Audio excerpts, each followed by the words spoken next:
Hey everyone, welcome back to the channel. Today is part 2 of our wiring project on our 1970 C10. So we have removed the entire wiring harness for the truck to include where we left off in the previous video of doing the interior. So as part of that, I actually removed the aftermarket radio wiring to include speaker wiring because after looking at it, I didn't like it, and excuse the motorcycle going down the road. Anyways, so yeah, I didn't like any of the radio wiring, and it all needed to be redone. So what I'm probably going to do is, maybe not right now because I don't really care all that much about a radio, is eventually I will probably just get a cheap another radio, throw in there until I decide to do that panel. But anyways, guys, we are going to continue on. I'm going to read the instructions, figure out what they say to start with, and then we'll go from there. So I haven't done a actual full unboxing of this yet. I just kind of glanced at it. So we're going to go ahead and pull out some of our parts. So one of the harnesses, all of the harnesses are labeled. So that even says gauge cluster, which is pretty apparent because, well, that's the only plug that I pulled out that looks like that. So that one's kind of obvious. This guy, obviously, is our main harness. Okay. Oh, well, nope. Hold up. So this is our engine bay harness. So, yep.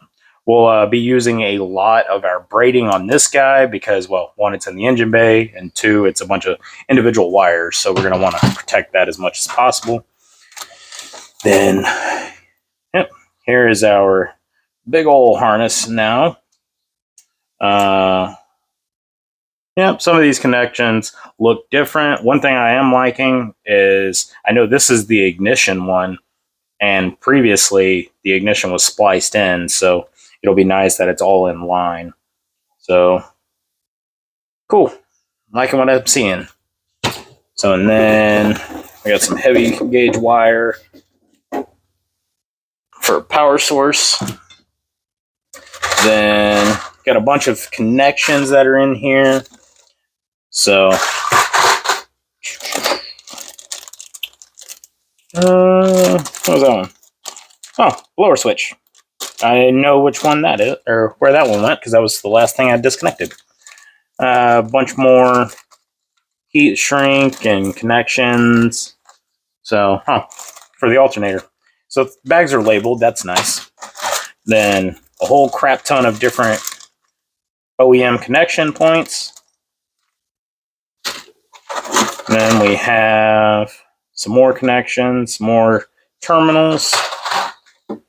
Headlight ground. So again, that's one of the nice things is your wires themselves are labeled where they go.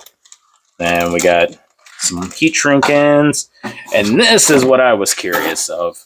So I had actually grabbed my tablet here to use for the instructions, but it's actually nice that they give you a full printed version. So that's kind of cool. And there's even the schematics are in here. So this is very nice. It'll definitely make this job a lot easier. Because I've done, on aircraft, I've done wiring that was definitely not as clear and labeled. So this will be nice. All right, guys. So you'll see here, we already did the old factory harness removal. So that part's done. We've already went all the way down through this. Now we're going to be moving into the pre-installation. This is why it's important to read over your instructions, because specifically it says do not skip these, because there is wires we'll go through, and if our truck doesn't use it, we will remove it. One of the steps was to remove a wire if we're not going to need it. This is for the audio amplifier. I don't plan on running an amp at any point, so you could have just cut this out of the harness as you went through, but I like to preserve wire because you never know when you might need it. So I actually went through the whole harness and just pulled it out little by little. So there's the whole run. All right, so that square hole right there is where we're going to be mounting our fuse block at. So I'm going to go ahead and get that put up there. I may have to drill a hole. I'm not entirely sure. I don't think these are going to line up. moves, but we'll see. Now the fuse block has been mounted to the bulkhead. We will go to the engine bay side and connect it, which will also help with sturdying it up. So let's get that done. The engine side harness has been mounted. So what I've done now is kind of split up my harnesses from where they go. What I'm going to do now is put some protective braiding on here before I start routing through anywhere where it might get damaged, just to better protect it. So here's an example of using the braiding to kind of protect the wires. We've ran it all the way down this one run. This one has breakouts, so I only went to here. We'll probably continue somewhere farther down after we split these harnesses up, but that'll get this through this section without having to worry about any chafing.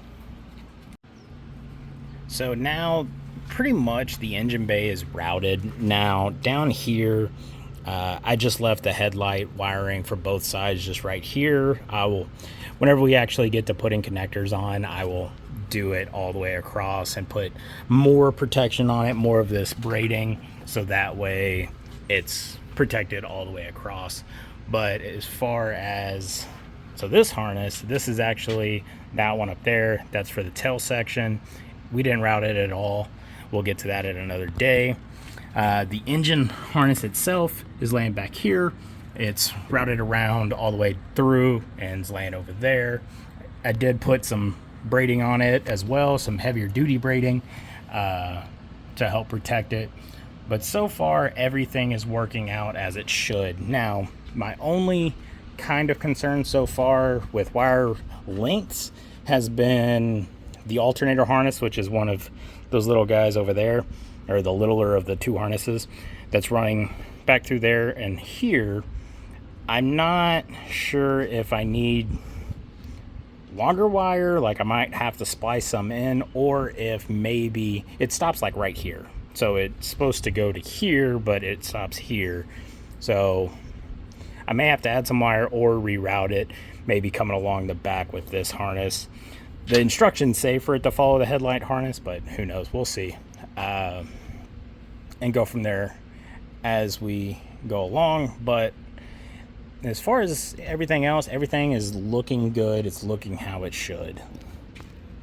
So guys, that's where we're going to stop with today's video, because like I said, it's starting to get hot here in southern Arizona and the sun's shining right in there. I don't really want to keep going. Plus we have other things to do this weekend. So this video, or these videos, will be broken up into several sections. I will try to accomplish as much in a day as I can, or as a video as I can. But like I said, for today's video, we got our fuse block mounted, we got our engine side mounted to our fuse block, and with that, we started routing our engine bay to a point where I feel comfortable with it, where whenever we pick up next video, we will start routing the tail section and then move to the cab, or inside the cab. So anyways guys, I thank you for watching. Please make sure to like, subscribe, share the video out, and until next time, stay safe, stay out of trouble, do something nice for someone, and I'll catch you next time.